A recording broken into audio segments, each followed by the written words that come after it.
Shakespeare is one of Britain's most famous playwrights, and he's famous for having created some wonderful expressions and vocabulary. And in this lesson, we're going to look at 10 idioms that are attributed to Shakespeare. And of course, joining me to talk about our top 10 idioms from Shakespeare, I'm sure we could do a few more in the future, part 2, part 3, much Shakespeare did with his plays. Joining me is my dear friend Rob. Hello. Hello, Roy, and hello, everybody. Nice to be here again. Welcome back. Are you a fan of Shakespeare? I love him. You can't get enough of Shakespeare. Ever since I studied him back in my school days, I've been watching and reading Shakespeare. Yeah. And I think for some kids that was pretty traumatic. You either went one way or another. You either loved him or you hated him after school. I also absolutely adore Shakespeare.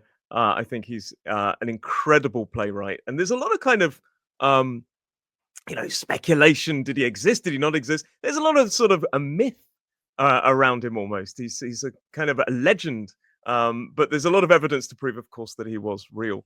And in this lesson, we're going to be looking at 10 idioms, 10 of our favorite idioms that we've chosen that, well, one of them you said you don't use as much, but 10 idioms that still get used today, in our opinion, and they are all attributed to Shakespeare.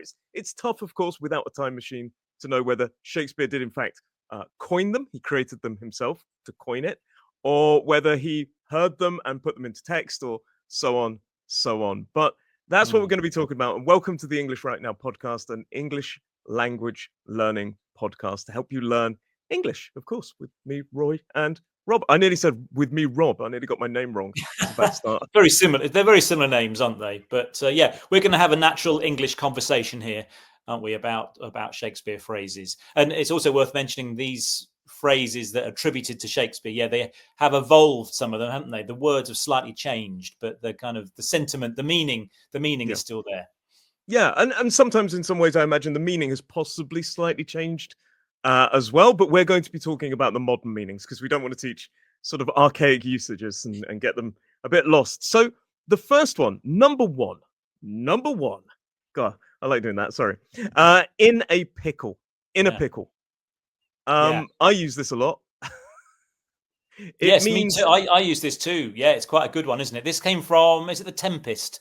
I think originally. It was, yeah. It was used, King Alonso asks, he's talking to his jester, Trinculo, or Trinculo, and he basically uses this. Now, the jester is drunk, and there's a whole thing that we can talk about there, but in a pickle, it's similar to the expression in a jam or in a bind, and it basically means if you say you're in a pickle, you are in a difficult or unpleasant situation. So if you say, Roy, you okay? I can't remember my name today. What's going on? Roy, you okay? And I said, well, just in a bit of a pickle. That means that something has gone very wrong. Yes, it's like you remembering your name. You're in a bit of a pickle, aren't you? Because you just can't get your name right. Do you know, amazingly, my son, this is a little side note, but my son at the weekend started to, his name is John, but he decided to call himself Bernard for the entire weekend. Not sure why. But there you go. Children are wonderful, aren't they? But in a pickle, as I say, it means in a bit of a tricky, unpleasant, or difficult situation. Now we've talked about the British sense of downplaying things, and quite often, if you say "I'm in a pickle," it's actually something quite serious. So this is something to bear in mind.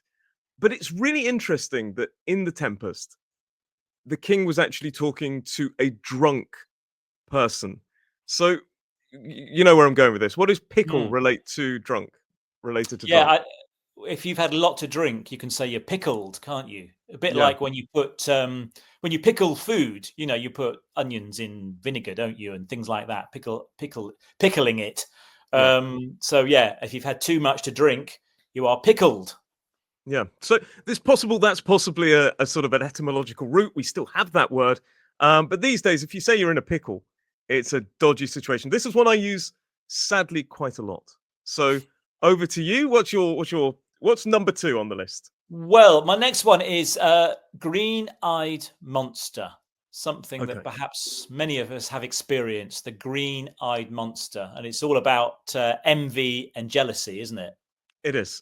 And this one comes from Othello. Now, Shakespeare used to like he wrote quite a fair few plays around the theme of jealousy and things like this. But Othello is probably his most famous one in terms of uh, jealousy and those sort of things. And if you have the green-eyed monster, or if somebody says, "Oh, look at that, the green-eyed monster," it means that person is exceptionally jealous.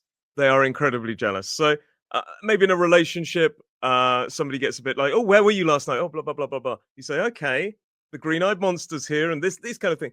I, would you use this expression like Not this? not often, to be honest. Obviously I know what it means, but I wouldn't use it that often. I do understand that I suppose the connection between green is to do with envy, isn't it? It's a color that's connected with envy. Yeah. Um, you can be green with envy, can't you? Yeah, Uh, that's what I was going to say. I think a yeah. lot more people would say. I would still possibly say it's more of a kind of joking way to diffuse the situation. I go, "Oh, mate, gosh, you're green with envy, aren't you?" Or I wouldn't use it about myself, and I wouldn't use it necessarily seriously. But I would use the expression "green with envy." I don't think I'd use the green-eyed monster. In fact, I found Mm. it a little bit unnatural to use when I was doing it earlier. But definitely, it exists with green with envy. If you say you are green with envy, it means you are exceptionally envious of what somebody else has. It's there, and people will know it, but it's probably not the most natural way to talk about to make a serious point. Yes, yes, that's right. Yeah, you can use it humorously, I think. A Yeah. green-eyed monster. What's your next one, Roy? And this one comes from one of my. I mean, the play that we mentioned there, Othello, one of my favorite all time. Arguably one of the greatest villains in Shakespearean Iago. But I also love Macbeth, and The Scottish this one play. is the Scottish play. Yeah. Oh, yeah. Good point. We need to talk about that. And this one is a sorry sight. A sorry sight. So this one comes from Macbeth. If I said something is a sorry sight, what would you interpret from that? Well, a sorry sight means it doesn't look good, Yeah. basically. A bit of an insult, isn't it? You're a sorry sight, which Yeah. means either you're very scruffy or you look a bit, I don't know, you could look a bit hungover, a bit messy. Yeah, describe you as a sorry sight. Maybe down on your luck as well. If you're Hmm. not having the best of times, I think, oh gosh, you're having a bad time. You look a sorry sight. It's almost like I feel like I'm saying I need to give you sympathy because I feel sorry for you.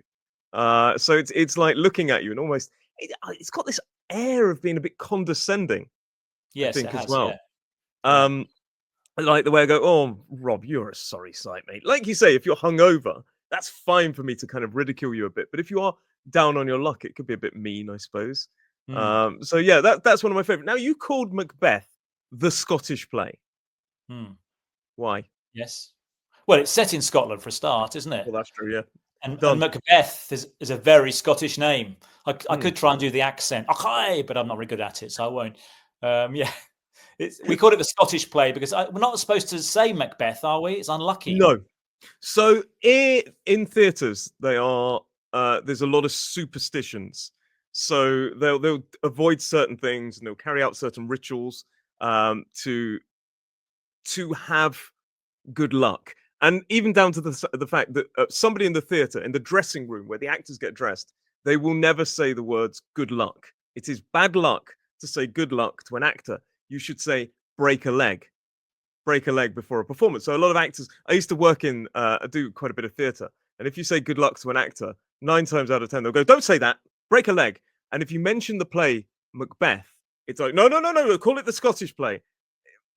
I'm sure there's some rich reason for that. That's what I know. I think that's the subject for another day in British superstitions. Hmm. Uh, but there you go. So that's my favorite one. And you don't look a sorry sight, by the way. You look absolutely Thank you. wonderful. You're Thank you. welcome. That's very kind of you. Right. Well, I think for the next one, we're going to go back to Othello for a Oh, quote. Yes. To wear my heart on my sleeve or to wear your heart on your sleeve. yeah. Yeah. So that's kind of really about showing your emotions publicly. Yes. Yeah, it is. It's about sort of displaying your feelings, displaying exactly what you mean, not holding back your feelings. And we often say, "Oh, wow, and it's often related to bravery and courage and things like this, because of course, a lot of British people do shy.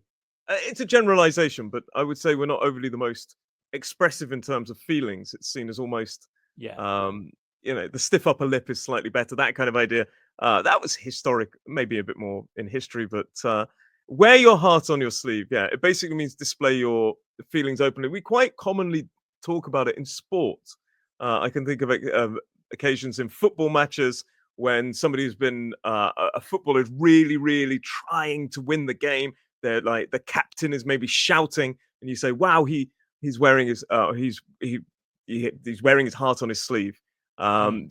Or I'm pretty sure I remember Steven Gerrard, a commentator, saying this about Steven Gerrard because he was really like, "Come on," when he was captain of Liverpool, and also I think about Roy Keane. I heard that expression attributed to him as well. Well, used with him as well, and it's all about being passionate, showing courage, going for it, and I think we Mm. kind of envy that. I think we envy when somebody really shows their emotion. Yeah, At the well, same as time, you say, we're quite uptight, really, aren't we? We don't often show our feelings and our emotions publicly, because that's what it's about, isn't it? yeah, Showing your feelings so everyone can see. Now, we mentioned heart. Wear your heart. I always associate a heart with love.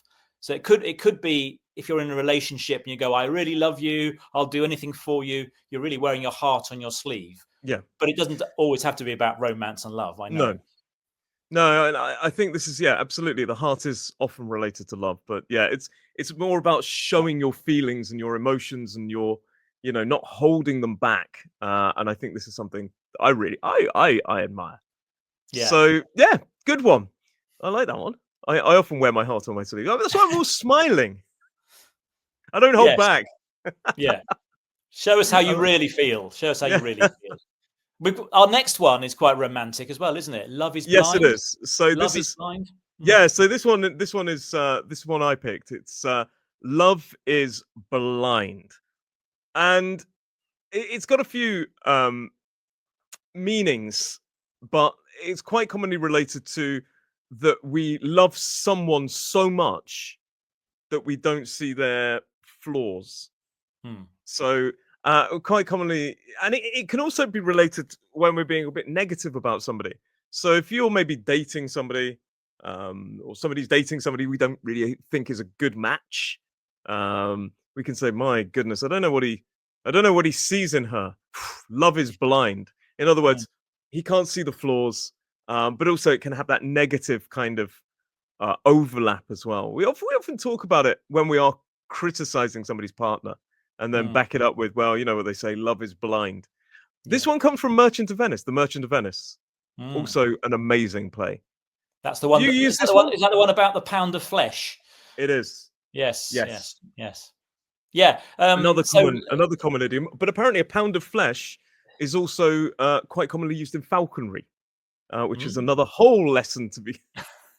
that, I found that, but I don't know where it came. I don't know if it came from Shakespeare, it came from falconry. It's mm, it's a fantastic little study that we'll have to make at some point.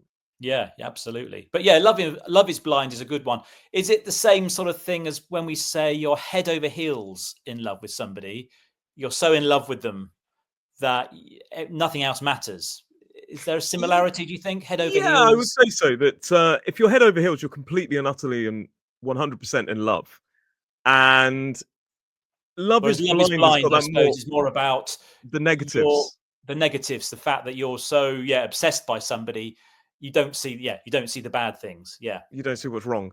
yeah. And there's even a TV show. I don't know if you've seen it. Love is Blind. My wife is obsessed with this, and it's a dating show where they, for the first few episodes, they can't see each other, so they're like Mm. talking a, a through a wall basically to each other and getting to know each other. And it's this idea that they can't see each other, so therefore love is blind.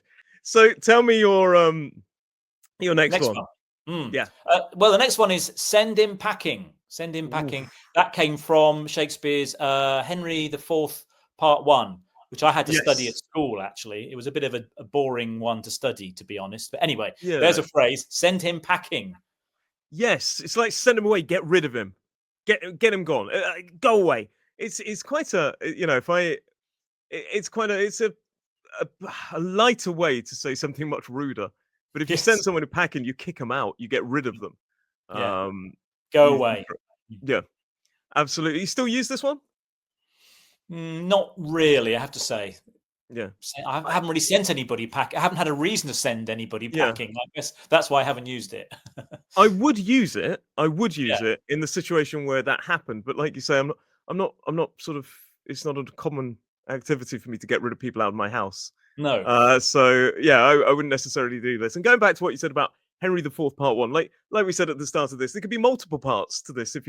If you are enjoying this, guys, do let us know which of these expressions was your favorite, and would you like to see a part 2, part 3, and let's make a trilogy. Star Yeah. Wars did it a few times actually, but yeah, I must admit some of the history plays they call them, like the Henry plays, they can be a little bit. They're not as maybe as action packed as some, and some people may disagree and say, Roy, these are brilliant plays, but there are the big ones, and there are the ones that are kind of on the not as performed and not as taught. I actually secretly love Richard III. Not the king, I didn't know him, but the play. I think Richard III is one of my favorite um Shakespearean plays of all time. It's a very underperformed one as well. And there's a number of those that I really, really like. So the next one that's been attributed to Shakespeare on that I picked was "Cruel to be kind."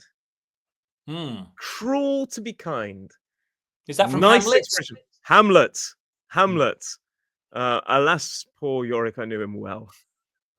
To be or not to be, that's what they say. That's the question. Yeah, thank you very much. I came up with it from Shakespeare. So, cruel to be kind basically means that something can be helpful, but it could also be perceived as a bit bad as well. Sometimes we do things that are possibly a little bit negative. And I'm thinking here, maybe a child is getting too much screen time on a kind of game thing or a video game system, and we take it away from them, and they get very sad. And then sometimes, well, we got to be cruel to be kind. In other words, we're trying to do something positive for you, get you to enjoy the outdoors, but they may see it as a bit of a negative. Cruel to be kind. Would you use this one? Yeah, I would. Yes, you're Yeah. right. It's about doing something negative in the short term for a positive gain in the future. Yeah. Yeah. So I use this quite a bit. And sometimes it could even be saying, somebody telling somebody that they need to change. If you give them advice, certain people say, "Oh, what do you think I should do?" And if you give them honest advice, and well, I think you need to lose some weight or something like this, and it sounds a bit cruel, but you're being cruel to be kind because you're trying to help that person in the long run. You can tell what the doctor said to me the other day. But there you go. So cruel to be kind is one I use. I think it's a brilliant expression, and again, attributed to Shakespeare and from an amazing play that is Hamlet. Good. I'd love to know, by the way, people's favorite Shakespeare play in the comments below. Yeah, and have they seen one? Maybe. I mean, I've been up to the Globe Theatre in London. Ooh. They rebuilt the original Globe Theatre was by the river in London. Yeah. And they've reconstructed it and rebuilt it, and it's an open air theatre. You can go and watch plays very cheaply, actually, if you don't mind standing. For about £5. So I've seen some great performances there. Yeah. I think it's a brilliant venue. I've been there. I think the original burnt down, didn't it? During a performance of one of the Henry. Was it one of the Henrys? It was one of the historic plays when they lit a cannon or something like this, and it burnt down. Which is tragic. But yeah, it's still there. Well, it's not still there. It's now there again. The theatre's built of wood, so what do you expect? With fire going on, a wooden theatre. Well, health and safety wasn't what it was in the 1600s. So, what is your next choice? What's number? Okay, my next one is a wild goose chase, which comes from Romeo and Juliet. Everyone knows Romeo and Juliet, don't they? No, what's that about? Come on, it's like it's a classic, isn't it? Yes, yeah. A wild goose chase is basically a pointless chase, really. When you're trying to pursue something, you're in pursuit of something that in the end doesn't turn into anything, so you're wasting your time. Yeah, I use this a lot. So, for example, when you go into a town or a city and you're trying to buy something and then you can't find anything, you go, it's just a wild goose chase. In other words, it's a fruitless pursuit. It's just a search that leads to nothing. I use this a lot You can use it in work. So, for example, if you're just like trying to find some information out, or it's just a wild goose chase, you can't find it. It's just this idea of just being an absolutely massive waste of time. Yeah. And yeah, as you say, it comes from Romeo and Juliet. Again, a lot of these expressions are attributed to Shakespeare. We're not. It's difficult to know whether he coined them, whether he popularized them. Uh, but yeah, this one is apparently from Romeo and Juliet. It's attributed to Mm. Shakespeare. There. Would you And do use you think this it's one? got? No, I do use it like you. When you go and look for something like in the shops and you spend all day looking for it, and it was never for sale in the first place, so it was a wild goose chase, a complete waste of time. Yeah. Do you think it really relates originally to chasing geese? Is it a waste of time chasing geese? I mean, they're not easy to catch, are they? No. So if you maybe I think from memory it's talking about hunting or something like this, and it's this idea that they're not there or that you can't find them. So yeah, I mean, probably it's got that literal origin of either the geese have migrated, or they're no longer there to be hunted, or they're no longer there to be found, or it's difficult to catch them. Chase chickens, they're difficult to catch as well. Yes. They're another one. A lot of people kind of try to catch them, and it's good exercise apparently. But yeah, I mean, it's a fascinating. A lot of these fascinating phrases are the etymology of them behind them is fascinating. But today we're focusing very much on the meanings and the current uses. Yeah. And my one now is one that you said you don't really use that much, and it is "thereby hangs a tale." Well, thereby hangs the tale, Roy. Yeah, I don't use it much. No. no. Explain it. So this one comes from As You Like It, and it's basically saying, "Ooh, well, there's some more information you need here, or there's an interesting story associated with this matter." So I think my mum uses it a lot, and she's passed it on, and that's where a lot of these things stay in the language through uses and the generational jump. Idioms are much more fixed than slang. So, for example, if I say, "Oh, is it any good?" Well, thereby hangs a tale. Oh, did you see Richard from accounts? Oh, thereby hangs a tale. So it's like saying, "Oh, there is something that you need to know. There is an exciting story related to it." I do use this. Especially because I love telling stories. I'm a very good storyteller. So yeah, fell asleep.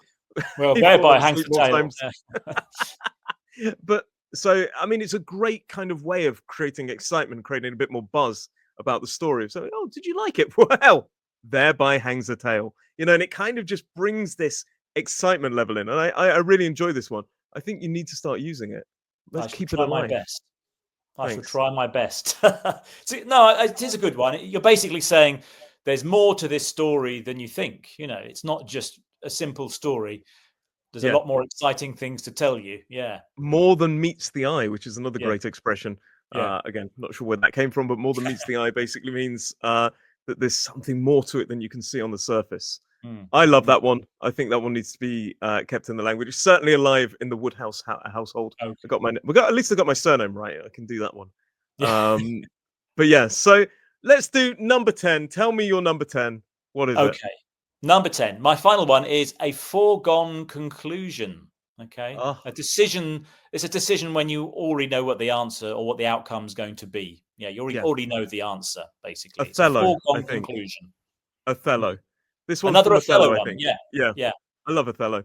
Yeah, it's absolutely this. It's the idea that the decision has already been made. It doesn't matter what the evidence is. Doesn't matter whether for or against. It doesn't matter.